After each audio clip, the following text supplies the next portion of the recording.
It is well known that President Donald Trump is one of the most successful businessmen of our time. He often claims that his estimated $3 billion net worth began with a small loan of $1 million from his father, Fred Trump. However, in 2018, the New York Times obtained financial records that reported that Trump actually inherited around $413 million in today's money.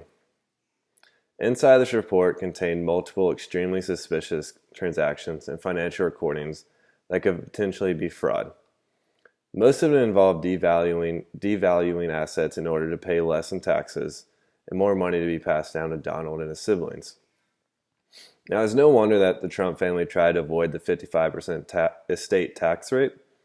However, there's a difference between avoiding taxes legally and illegal tax evasion.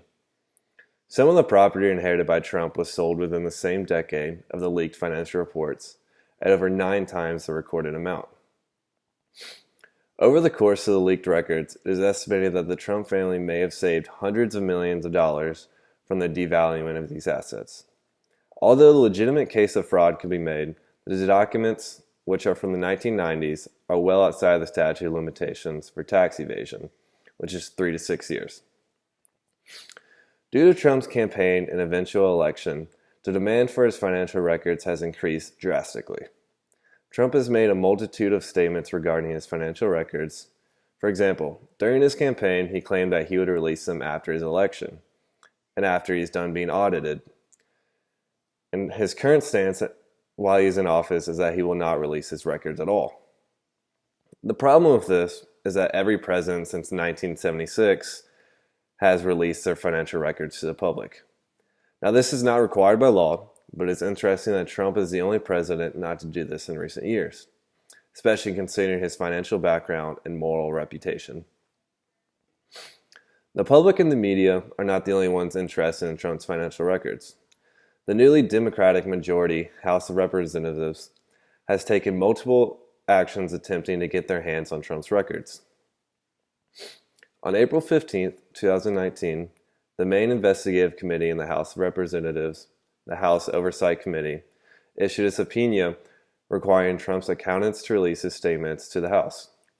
The subpoena contained 4 main reasons for the release of the records. The first of these is whether Trump engaged in illegal conduct before or after his presidential election. The second is whether undisclosed conflicts of interest exist that impair Trump's ability to make decisions in office.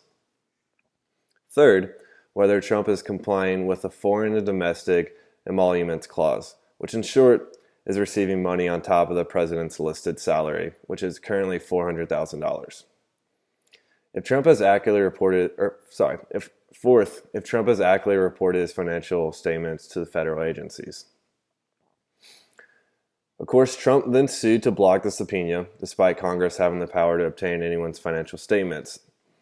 In May of 2019, a district court ruled in favor of the subpoena, and then in July of the same year, the Court of Appeals did the same thing. Now, Trump is currently appealing the case to the Supreme Court. The current situation of the matter is that the Supreme Court has issued a temporary hold while they review the merit of the subpoena.